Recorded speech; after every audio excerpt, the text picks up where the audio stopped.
After that, फिर वहाँ questions मैंने already भेजे हुए हैं आपको कुछ questions, and there will be few more questions from us.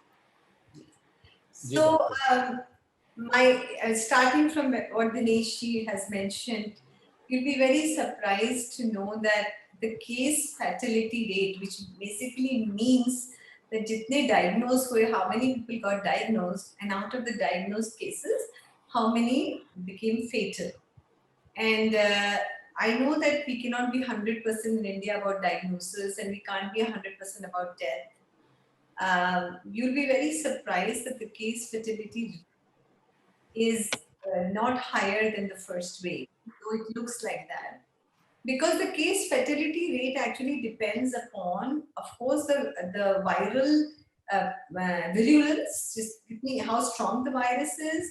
It also depends upon the host, how weak a host is. And it also depends upon the environment and the treatment and the management available.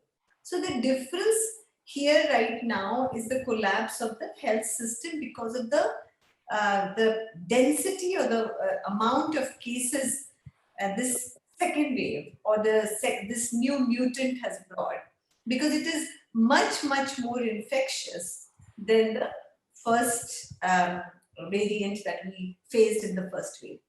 So, but that younger people are dying from it. But you would be surprised again that if I look at all the ICMR data and everything, there is very little difference in the rate of infection between 25 to 40 years or 0 to 20 years. A 0.5 or a 0.8% increase in time. But more than 70% of cases are still 40 plus.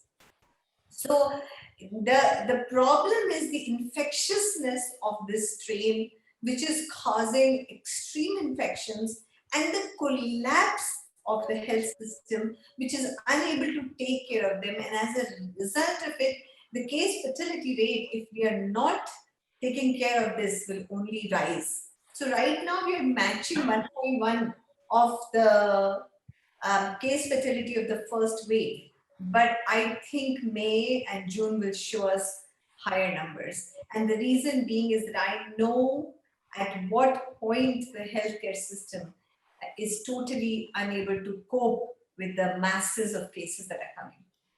So that is my take on it, that if as an entire country, what everybody can contribute physically, technically, financially, whatever the country can do is the need of the hour, because if this does not happen, and finally it reaches all of us, whatever is the end, result or outcome of what is going on. So my thing on that is that, since I read up on the case fatality rate, and the case fatality rate actually is not higher, you suddenly realize that if you could hold people from going to the hospitals, if people could be taken care of very early at home and could be very well taken care of at home in a manner which is more disciplined, like a nurse or a junior doctor calling them once a day, counseling them, taking care of their fears, anxiety, starting medication, following. There is a pattern of self-care that home care generates, which can, for the most simplest person, it happens. And we as a culture actually completely against that. And as a result of it, we said, no, we don't need this. We need to avoid this. We don't need to check the temperature. But with this virus, that can lead to hospitalization. Any need for hospitalization will further collapse the health system. Asking them to give me their MBBS doctors who are in internship and in final year, and they can be trained from tele to manage. Like I'm managing 60 patient plus, holding them in their homes through tele every day. Nobody comes to the clinic. Everybody is managed at home because we don't want them to go to the hospital. We're just preventing hospitalization. We are just actually working at a level where their healthcare system will not get overwhelmed. So our whole goal as physicians should be, how do we prevent the health system or the hospitals to get overwhelmed? That's the only way we can prevent this. That's the only way this pandemic can be. So there has to be more and more resources and planning and ideas and technology and and people like the junior doctors, the nurses that have not graduated, the MBBS doctors who are sitting without jobs at home to just get trained into a particular. So I'm creating these algorithms and programs and trainings that they quickly get ready and think like us and help the rural underprivileged at really low cost with a lot of funding to be managed in their homes, because a lot of fear from not being educated. First you ignore the virus and then the symptom of inflammation starts and then you get anxious and then you get totally out of control, is going to lead you to hospitalization. So the only thing I'm trying to say is that the case fatality rate is a very important number. It tells you that the virus, the whole thing about this virus being more lethal, there's one question that Neeraj is going to ask me, is not true. It is just the overwhelm of the entire health system that is causing this to look or be where we are unable to take care of 6 people. So at this point, I'll just let the questions come in and answer. So Neeraj can go ahead and ask me the questions. I would like to ask the first question, Dr. Chhavi. Yes. When does somebody, a patient who is at home and he has any kind of symptom, when does he realize that now it's time for me to get the checkup done, or when it's time for me to start the medication, and then where to go, how to get the medication? Number one. Number two, when I should get alerted to get hospitalized or start looking for beds? So these are the basic questions that comes to anybody who is like, everywhere in the atmosphere, in the news, everywhere there is COVID. So mind is so polluted that even with the slightest of the, say, sore throat, people think there is a COVID. It may not be COVID. So how does one differentiate between a symptom of a cough and cold or a fever to a COVID? I'll divide your question into various parts and make it very simplified. Where does the patient feel that they should get tested? That's what you got. Number one. So the minute you get any fever, even if it's 99.5, you need to reach out to a medical personnel, because cough and sore throat are a very common feature of at least our city, and allergies and dust allergies, which are very, very common. And I would advise everybody to go into steam and gargling and even anti-allergen. And if there is a fever of 99.5, let me tell you, no one, not even the doctor, no one. I've had cases which have gone really, really bad because they did see doctors who said, nahi, nahi, aapko sirf jukam khasi hai. What does that mean? That means that you have some viral within you. And what is that viral? Can that doctor identify? No. So attention first, Rajiv, the minute you get feverish. Now, if you don't get feverish, you can wait. But the minute you get fever, you need attention and you need testing. Nowadays, again, today was this whole news by Hindustan Times where the government is now saying don't test. So we'll see about that, because their kids are not there and all of the mess that they are. Every lab is overwhelmed. The results are now 72 hours beyond. So I think but the rapid antigen test is quite sensitive. It's actually 100% sensitive. Though the specificity might not be as good, but the sensitivity is very good. So I tell my patients, if there is an availability of RT-PCR, do both the tests together. Why? Because as soon as the rapid antigen, which is the test, which is the antigen test, the results are back in 4 to 5 to 6 hours. And I can start medication early if it's positive. If it is negative, the RT-PCR sample is given at the same time. I will get result in 72 hours. And I will also follow, because they have met me, I will also follow their fever. So the doctors in India all over right now, with any kind of fever, the medications that are given in the initial part of COVID are actually for any upper respiratory infection. They are not COVID specific. Antiviral is not given till day 5. Till then, the RT-PCR usually comes back. Now, that was the first part of your question. And I'm telling you, remember, it's fever, fever, fever, and fever. And anything above 99.5. Okay? When do you hospitalize?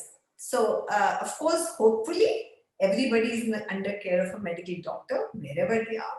And the doctor is actually guiding them with their biomarker levels and if need be down the road, CT, because we got to keep people in the house. We have not got to rush them to the hospital.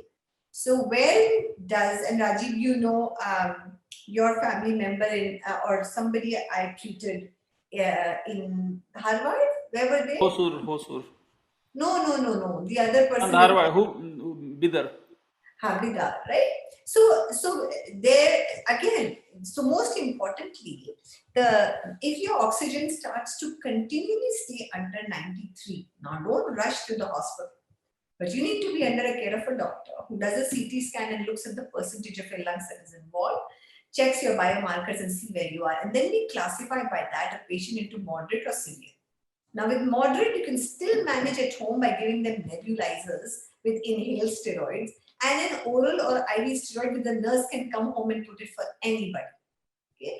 And a blood thinner also injection reactor. These moderate people, again, we follow fevers twice a day. And if they fall under 90, now it is 88 actually, then hospitalization. So people, now again, I don't want to go into a huge talk on oxygen concentrators, but there is a benefit if there are some oxygen supplement, any form of oxygen that is available, which can be started on anybody going under 90, not before that, under 90. So hospitalization, as I told you, should not be 92, should be 88 and below. Nebulizers to be started 92 and below, 3 times a day. Can be started at 93 also. And you will not believe inhaled steroids given to patients properly have actually brought all moderate disease from home or recovered.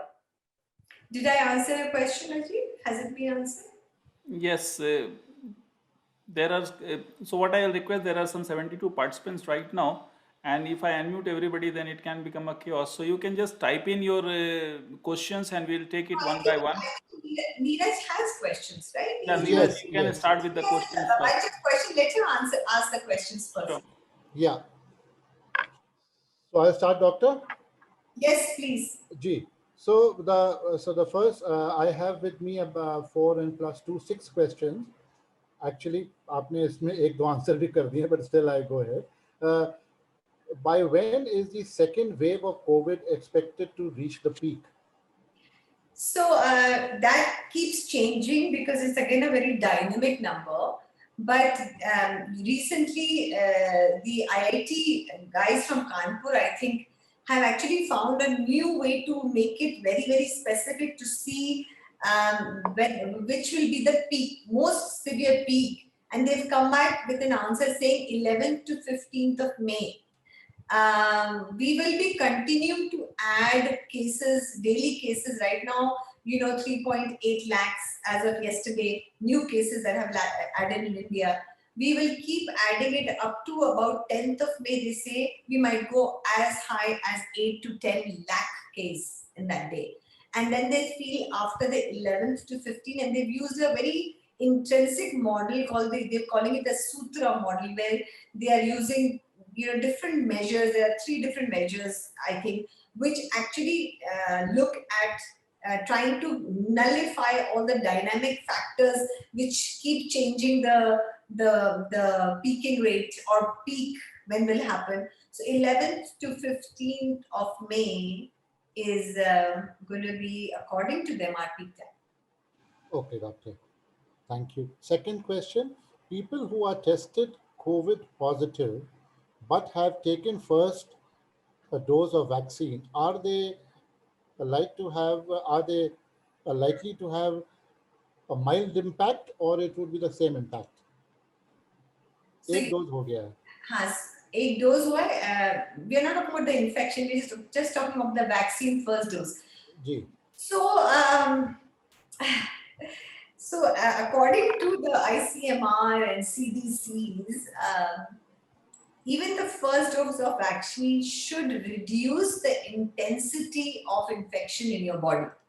Okay, which will be after 2 weeks of taking the first shot, never before that. After 2 weeks of taking the first shot, you are like any other person who's never been vaccinated. Right. So, saying that, the amount of people that I have seen despite 2 weeks to 4 weeks from the first vaccine, getting COVID is unparalleled. I am surprised. I am really deciding as a doctor to not, usually we are taught to, go by the scientific claims, but I'm not so sure. I think the Indian study will prove something down the road, but I can only tell you that the first vaccine can probably help in reducing severity of disease in the body, but does not prevent you from getting the infection. Okay, thank you. Point number 3, any food habits you recommend to build immunity against COVID? There is, this we should look as any viral or any infection. There is no specific COVID related. In general, while I've done an interview with Prasad earlier on this thing, and I think in general, to bring up your immunity, a person has to sleep 8 hours, should take a walk every day, meditation helps, yoga helps, breathing helps, and a balanced diet without fried foods, spicy foods, oily foods in your diet. 3 servings of fruits and vegetables every day. Lots of omega-3 in your diet, which comes through nuts, and taking a lot of spices, which are cinnamon, and clove, ginger, muletti, they say. I mean, everything that helps upper respiratory tract and warm liquids is something that is recommended. I think this is what I have for food, nothing. Okay, doctor. 4, why is the second wave more lethal and more deaths compared to the first wave? I think I already went Yeah, you have through that, also heard, right? yeah. So I think everybody understands that the case fatality rate is not that high. But the case fatality rate, again, I will repeat, depends upon multiple factors. And part of that is also our health system and our treatments and availability of the medical personnel. And where we are really falling short, it's a very infectious strain. It clearly has not shown, if you look at the number of cases diagnosed to the number of cases that have become fatal, we have not surged in the case fatality rate. It's only for us to understand where to halt, and where to treat, and how as a population we learn to get medical help early. It's going to help. Yes, sir. How do we know if we were already infected with COVID and were asymptomatic and didn't realize the infection? There is an IgG antibody blood test. Acha. Please do that. The results come back again in half a day, and they clearly tell you if you've had those antibodies, then you had a prior infection. So that's the only measure that doctors and medical world has to check if you've been infected before. IgG, doctor? IgG, yes. ठीक है. Okay, thank you. IgG antibody. Antibody. If someone has been infected for the second time, and if the person gets infected again, is her immune system better prepared to handle the infection?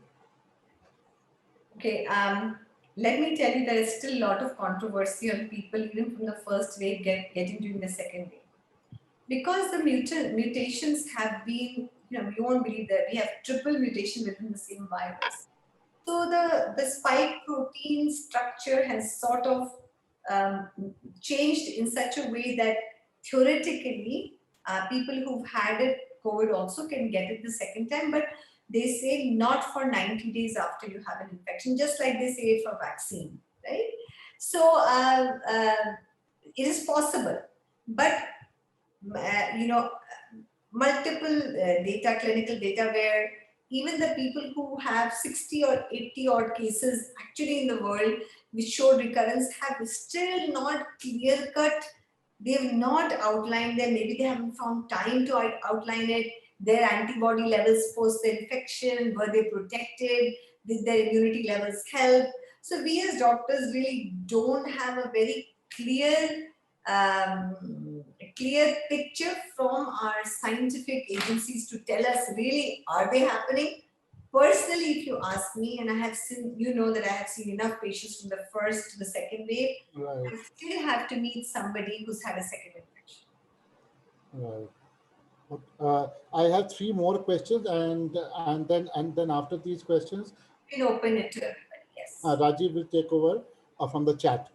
If the vaccine is not available for second dose within the prescribed timeline, then how long it can be delayed for the second dose? Yeah, this is going to be a huge question in the Indian scenario.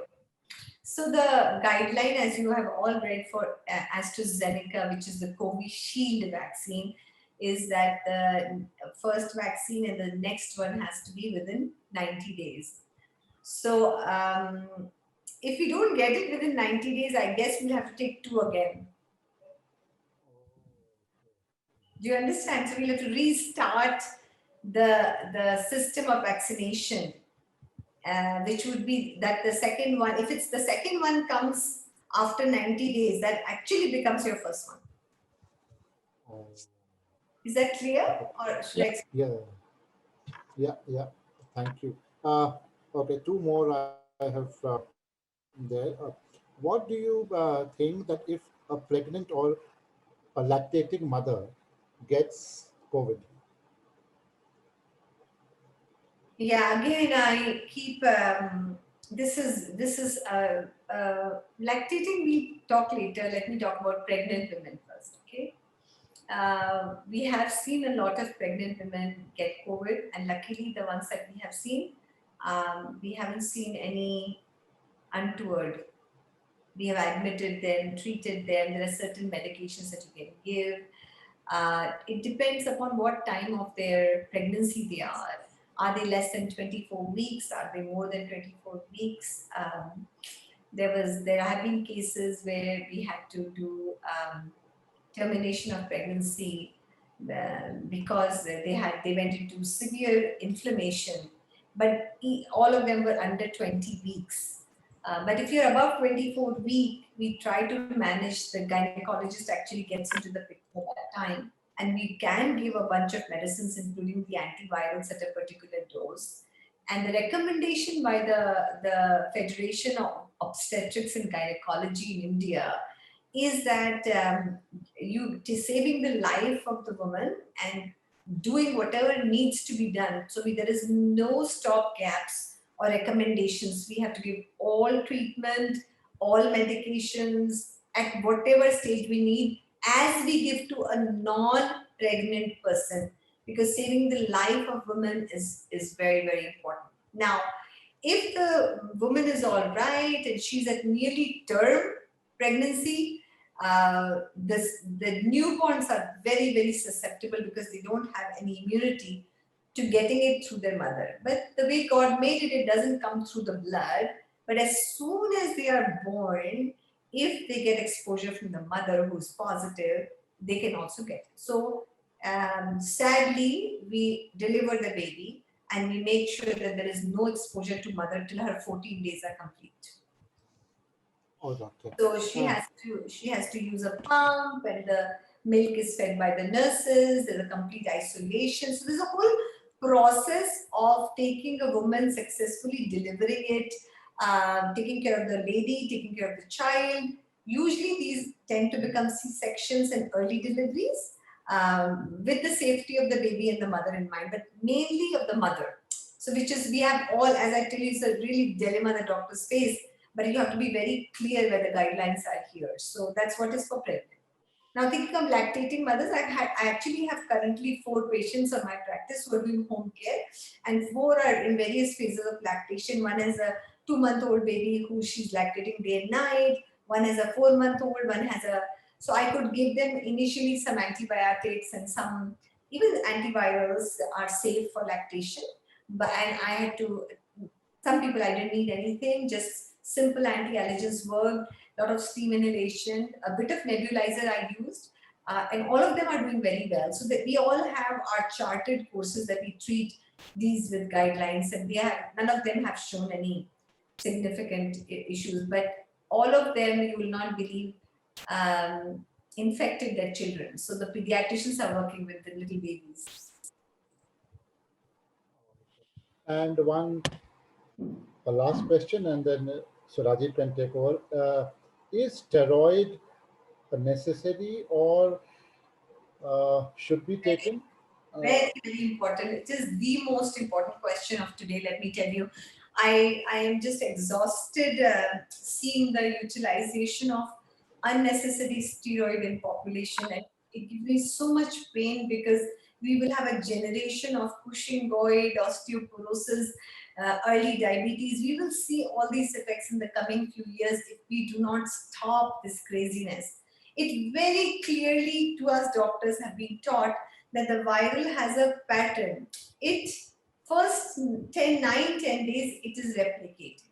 You use oral, I'm not talking about inhale, that I'll talk later. Oral steroids in this early part, you are actually causing further multiplication of the virus in the body because steroids actually suppress your immune system. So the virus becomes strong. The right time to use an oral steroid is day 7 and after, not before that. If the patient's inflammation is going up, the markers are going up, the CT, we have complete proper recommendations to know when to put an oral steroid. It is the cheapest thing available and is handed out by pharmacists even in villages in India. That is the danger. So what's happening is that I'm seeing patients who were given steroids on day 2, 3. Of course, they will have no fever because steroid does that to you. Day 8, they come to me with can't breathe. Their fevers are 104 because the virus has just taken over the body. Now I am stuck with a patient who somebody started steroids so early that now the body with the viral is just flushed. There is no way I can reduce the inflammation. Now I know this patient might end up in the hospital in ICU. So doctors are not helping community by giving steroids early. They are going to give us cases where we can't manage in homes. So knowing the life cycle of the virus and putting in medications at each step and knowing very well how to treat is the key. I mean, this is what I literally hold my hands and talk to my doctor friends and say, please do not use steroids when the virus is replicating.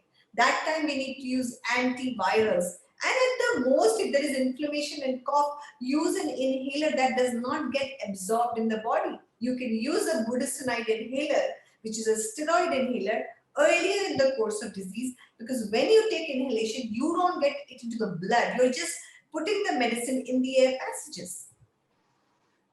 So my request to everybody, and whenever you talk after this talk, is to tell friends that question doctors, is it too early to start my oral steroids? Can we wait some time before we start oral steroids? Can we work with inhalation nebulizers earlier? And I'm sure that itself, they have clearly shown, there is a study out of recovery's trial from UK, which clearly showed that if you utilize inhaled budesonides early in patients, you will keep them from hospital, you will keep them from ICU. They will, I mean, I can't even tell you the benefits of inhaled steroids, but oral steroid or IV steroids, later. Excellent, doctor. कितने आपने उससे हम लोग को explain किया, passionate. This was just beautiful, and it has really opened our eyes because this was one of the most important things. You are absolutely right.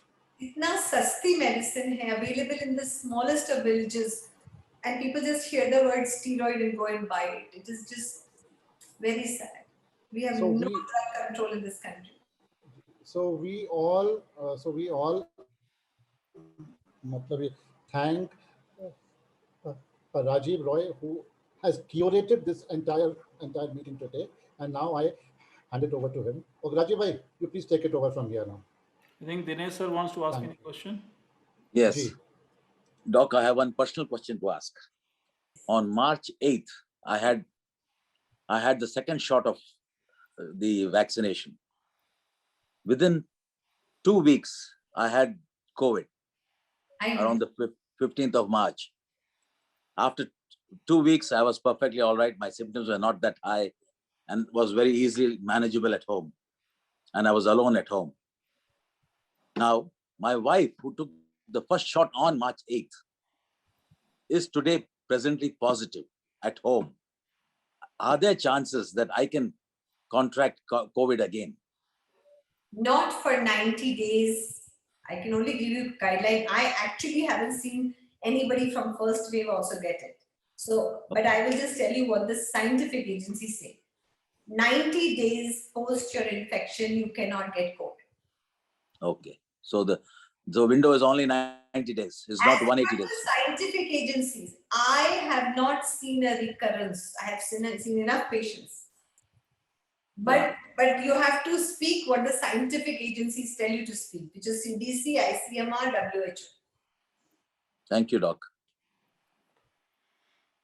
So now we'll take the questions that has come in the chat, doctor. The first question is, if an individual has COVID-19 jab on 22nd March, second jab on 22nd April, can the another jab be taken on 22nd of June? Will third jab be harmful?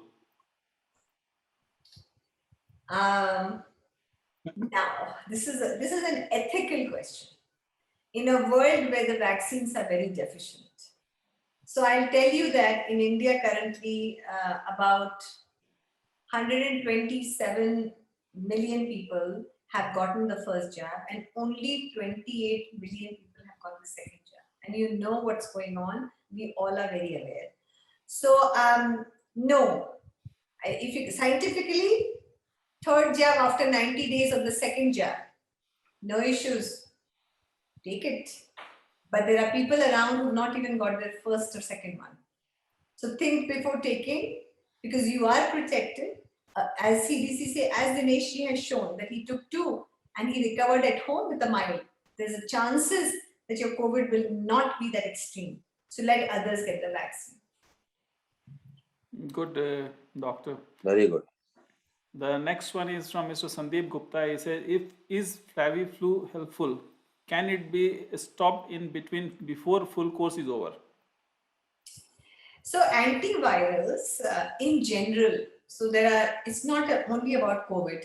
We had swine flu, we have influenza, we have other viral infections, and antivirals are not like antibiotics. Antibiotics are very powerful in the sense that they really take care of that bacterial infection.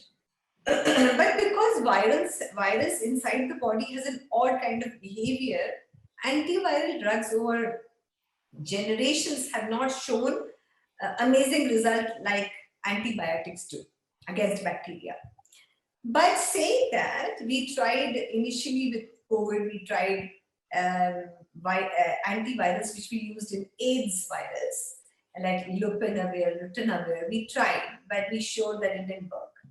Then came the favipiravir, which is Fabiflu and Fabiflo, whatever, favipiravir. And it has shown in both in vitro and in vivo studies that it tends to control viral replication. It does not abolish it, control. Now, what do you do? I think we should, and it has hardly any side effects.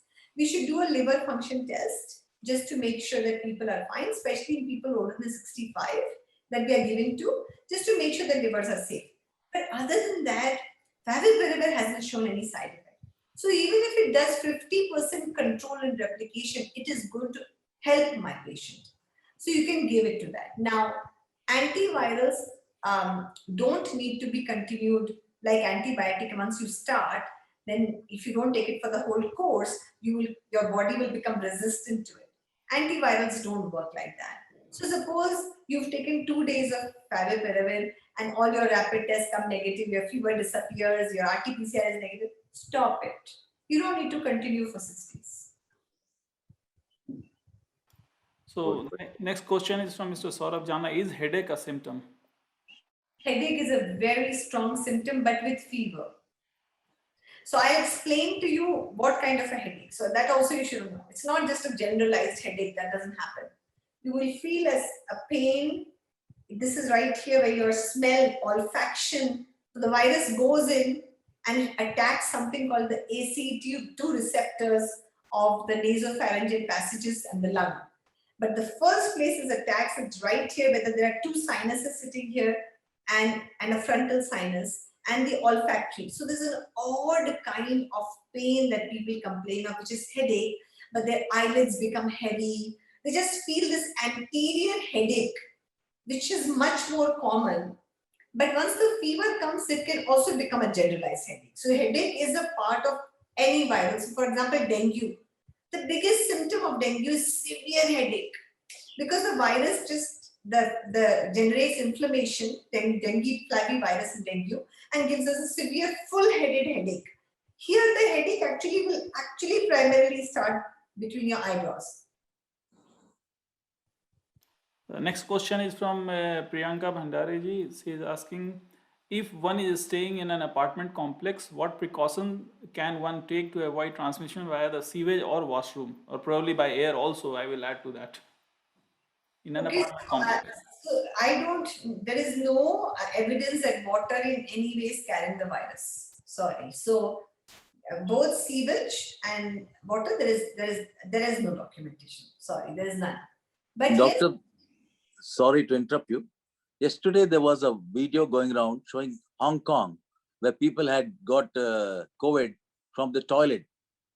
Again, Dineshji, I always try to quote things which the scientific agencies have declared. I'm actually telling you there's not been a single documented scientific agency supporting water. And if that comes and it comes later, I will be more than happy to quote, but I will not go on journalism to support anything until one of the agencies tell me that's what it is. Okay. But with the Lancet report coming that virus transfers via air also, Air is new. So I was going to finish, Rajiv, by saying, yes, air it will. No, does it become more harmful for the people, or are they more risk prone if they are staying in an apartment because the virus is also traveling through the air? That's a question that I agree. It is, again, that is why the answer is 6 feet. Why have there hundreds of researches being done to tell you there is a distance involved in which the aerosols hang and infect you? So yes, if you are in an elevator together with somebody who has it, there's a high chance it can be there. But if you're living in your own closed apartment, where is somebody at 6 feet from you? So again, all scientific, not sensational journalism, all scientific agencies recommend a 6 feet distance between you and anybody who might be exposed or carrying COVID. So what you can do living in an apartment, stay indoors. You can open your windows, please. That does not mean virus. But being in more than 15 minutes, I had done this talk last year, if you remember. It stays the same guideline. More than 15 minutes without either of you with mask within 6 feet is the highest chance. And if 3 feet, it's definitely a very high chance.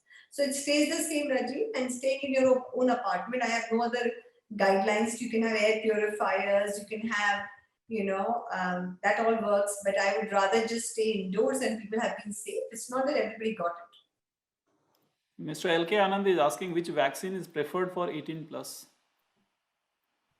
Both the vaccines. So I know why he's asking this question, because UK has banned people under the age of 50 to get Covishield, which is AstraZeneca. And the reason they did was that there were certain 7 in 7 million, that's the frequency, I don't know how to interpret that, of people getting some clots from the AstraZeneca vaccine. They still haven't found out why. So what they put a warning out that people under the age of 50 should not take the Covishield vaccine. But above the age of 50, the benefits outweigh the risk, which means that if you are 15 above, the risk of getting a clot anyway from inactivity or aging and our blood becomes thicker as we get older is much higher than the 7 out of 7 million risk of Oxford. The protection of getting COVID is much higher. So the benefit outweighs the risk, and above 50, they should take. Now, under 50, people are much more active, their secondary comorbidities are much lower, they are much more fitter. So their chances of, why should you take a vaccine? And their chances of also surviving COVID are very high. So they said that under 50, we'll give you Pfizer, but over 50, it's going to be AstraZeneca. So this is where the whole there is a scientific basis from the European UK Society that came to India. So Covaxin is showing actually very good results. And I would recommend 18 plus to give Covaxin. If we have to give a vaccine, looking at their risk benefit ratio, give Covaxin to people above 18, but above 50, again, equal. You can do whatever you want. So, but good results from our Covaxin, very good results. Doctor, one very relevant question that I keep seeing people violating all the COVID protocols is putting different kind of fancy masks. Nobody follows the proper mask. They put the cloth mask, they put the dhoti mask, they put whatnot in the name of mask they don't put it to the nose. So I would like your small word on this particular, using the right kind of mask in the right way. Okay, At the right place. At the right place. The place, of course, is to cover this area has to be covered. Preferable masks are masks that have a control here, which you can press down on your nose. It should be snugly fit, and there have been many videos in the social media where you have to blow on a candle through your mask, and I think they are all very valuable to understand. They are not bad, but a good N95 mask, or I would say some women like to do colored masks, and I don't mind that, and they could have a surgical mask inside properly put it, and over there they can wear, above that they can wear their cloth mask, and covering the nose and mouth both, and snugly fit is the other thing. But the best again stays to be N95. In the hospital we are doing both surgical and N95. The next question is from Mr. Siddharth. How does one interpret an antibody count? What is a good number, and does it mean one is immune to all the strains of virus for a few months? So yeah, the antibody count is usually an index. I cannot go into that detail, but it's an index of measurement of your IgG levels, and the higher it is, the more protected you are. So I'm seeing all kinds of pathetic numbers from 1 to I'm seeing 70, and the highest I've seen is 70 on patients. And I've seen mostly after the first shot, we are only under 3, 4. I've rarely seen people give a good immune response after the first vaccine. And then after the second vaccine, I've seen 7, 10, 5, 11. And maybe if they were to check a few weeks later, they might be higher because immune response keeps building up. So, Siddharth, to answer your question about the higher you are, the better you are. Now, saying that you are protected from all the strains, again, I repeated that an infection can happen, but because the vaccine has given you some protection, your body is familiar with the general coronavirus, and as a result of it, you might have a much milder infection, but no one says that even after 2 weeks of the second vaccination, you are 100% protected. No scientific agency says that. Pfizer, Moderna, I'm not talking about America, I'm only talking about India. Pfizer and Moderna is clearly indicated 100% protection for the strains that are in the US. I don't know after 6 months what they will have, but right now it's 100%, but not in India.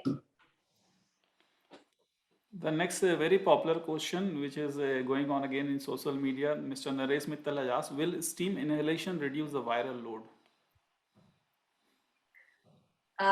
Your immune system helps the viral load. I don't believe that steam helps. Steam helps in opening air passages, mucus drainage.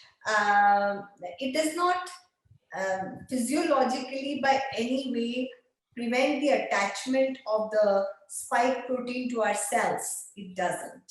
But in general, the drainage and the fluid, that's why they say viruses get drained by fluid. So when we put steam in our air passages and we have humidity, just by the physics of the warm temperature and water, we can probably drain them down, but it cannot reduce viral load, no. Oh my God, that's a revelation for us. Next question is Mr. Suresh Bhatia. Doctor, after a patient has recovered, how long do the symptoms last and which symptoms? Everybody is different, Mr. Bhatia. Every single person is different. Every single person's lungs are different. Their vital capacities are different. Their comorbidities are different.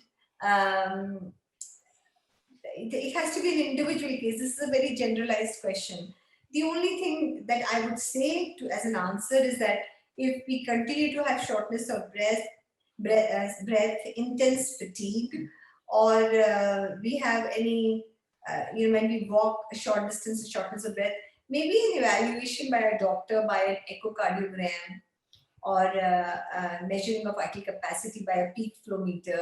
There are ways by which we measure, working with a pulmonary rehab physiotherapist to do various exercises to increase lung capacity.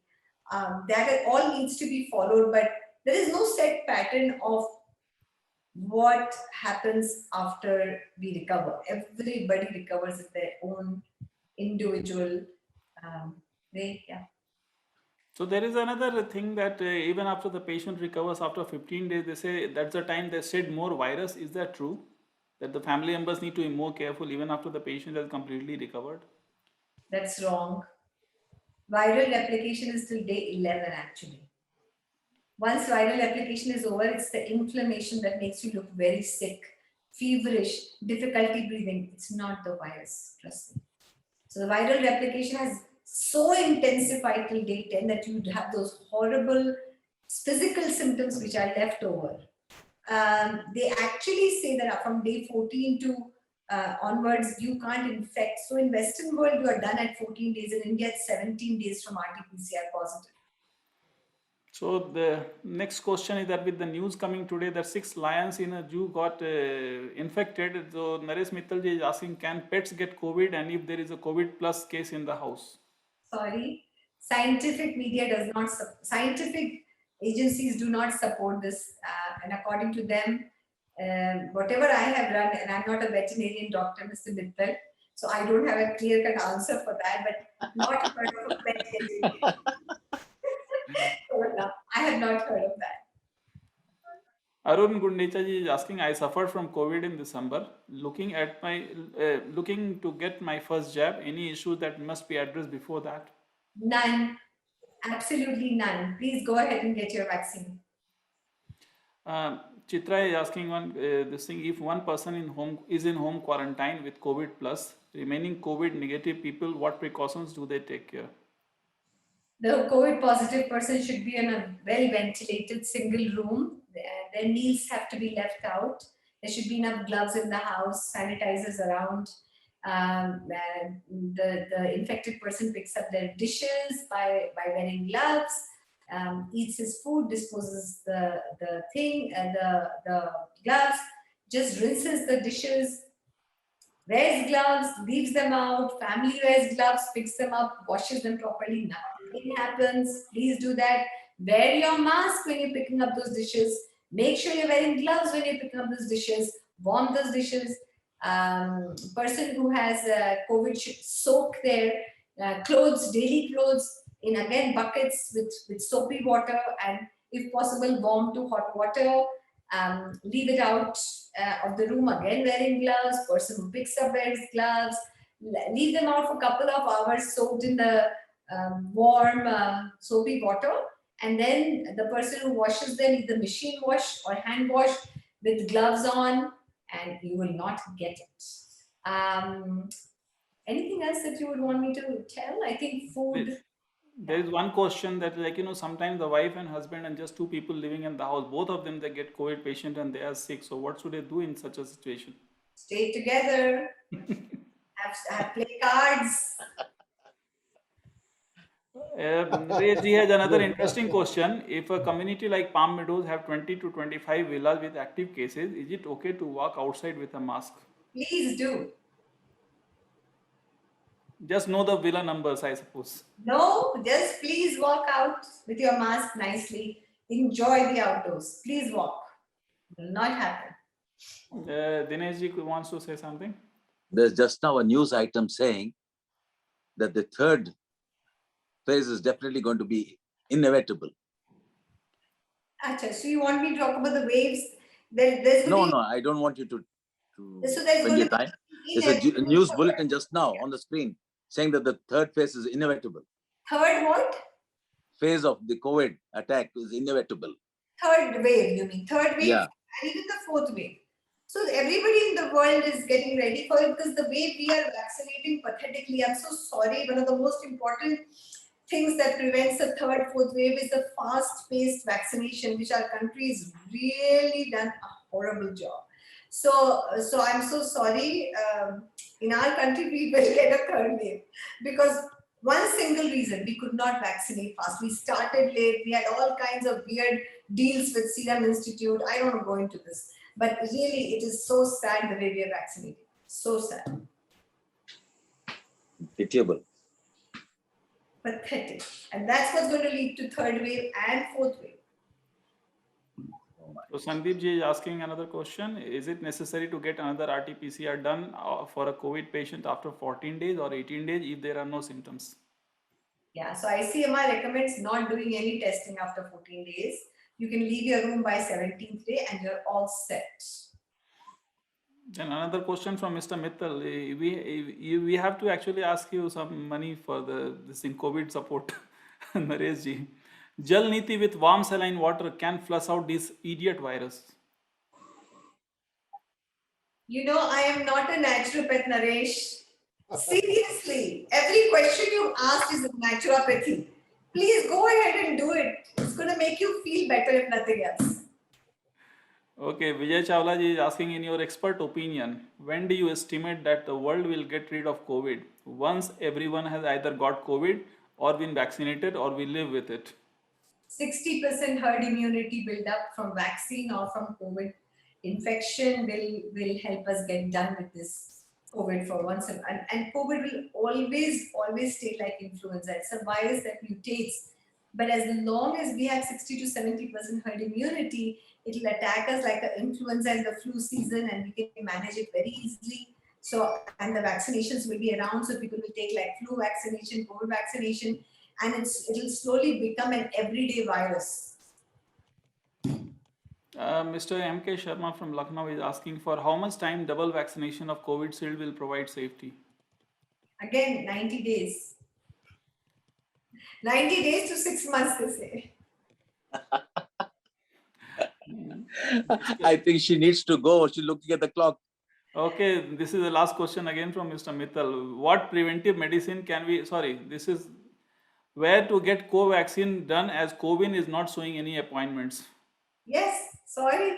So what they have done is, I don't want to go into bureaucracy and political. So I can only say that my centers were beautifully giving co-vaccine and Covishield.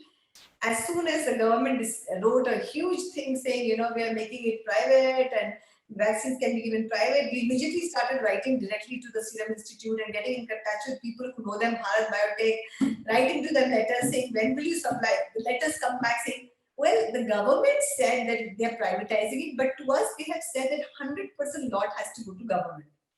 And suddenly BBMP told us, we will not be giving to any private facilities, we are only going to do it ourselves. Then we hear some Manipal got some. So I heard on May 2nd, I think Manipal gave some. I then heard on 3rd, Apollo gave some. But to us, not a single vial of either Covaxin or Covishield. And it is so sad because there are so many patients who've taken the first vaccine and waiting for their second shot. And I feel very sad about that, but I have no other information to give you. There is nothing, no link coming from anywhere. So, if any of you know these people, please, you know, find the real story behind the government and this private versus government mess that's happened. A very relevant question has come from Mr. Saurav Jana. He asks, this is the last question that has come. So, no, there are one more, sorry. What preventive medicine can be given to children below 5 years? There's a Zincovid syrup, which can be given about 5 ml to 3.5 ml daily to these kids, and give them a lot of juices which have vitamin C in their diet. So you can give that. So Zincovid syrup and a lot of you know, juices. Orange juice would be very good. So give vitamin C from natural sources to these children. So Mr. M.K. Sharma has a follow-up question. So shall we go for vaccination again after 6 months? Suppose the number of vaccines are available in the country. You will get guidelines on that as time comes closer to it. I don't think this country can ever be vaccinated as much if we count, and I've done all my counts. It'll take 3 years for our government maybe to vaccinate 60 to 70%. So in 6 months, I don't know. I will not permit anybody to get another vaccine because I want everybody to get two. Mr. Deepak Mishra has just joined, and his question, we'll take it as the last question because I understand that you have to go. He wants suggestion for pregnant ladies like precautions, what precautions that they should take. Absolutely, isolation, staying indoors, not stepping out, walking in the house, exercising within the house. Suppose they do have house help that comes in, doing a regular rapid antigen on the house help every once a week or once in 2 weeks is very important. When the house help is in the kitchen, the lady should not be in the kitchen. When the house, so keeping 6 feet distance between the pregnant lady and the house help is very, very important because I don't expect her to work, but making sure that you have completely segregated yourself from them is very, very important. Taking a nutritious diet, taking vitamin C, zinc, and everything that the doctor will give. But make sure, be smart. Just keep yourself away from everybody. That's very important. Nothing else is as important. The only problem is for pregnant women who have a younger child, and that becomes a source of, can be a carrier because they are desperate, they are going out, they are eating. I think each individual person will have to see how much exposure they're getting. So related to this, there is a last, I think this promise is the last question. Can feeding mother take vaccination? Because these are all appealing. Absolutely, 100% clear by the Federation of Obstetric and Gynecology Association of India. Lactating mothers can take vaccine, yes. Thank you so much for such a wonderful session, Dr. Chhavi. Truly appreciate your time and understand. We all know that how busy you have been. And I suggest that everybody can go to the reaction tab and send your appreciation by clapping hands to Dr. Chhavi like what I have done. I think it calls for a great appreciation. And this video I will edit. Unmute also, Rajiv. Thank you very much. आप एक बार सबको unmute कर दीजिए, please. Hear the claps. I request you to unmute everyone. ठीक है. Yeah, we should hear the claps for her. Please unmute everyone. Thank you, everybody. Thank you, and I hope everybody takes very. You can unmute yourself now. Yeah. Thank you so much, doctor. Thank you. I request everyone to clap for her. Thank you, ma'am. I think this is very, very important, and I am glad that Neeraj said to me, pursued me till I said, okay, fine, I'll take out an hour. I will do it, and I'm glad I did it. Thank you. Thank you. Thanks. Thank you, doctor. Once again. Thank you so much. Bye. Stay safe, everybody. Stay safe.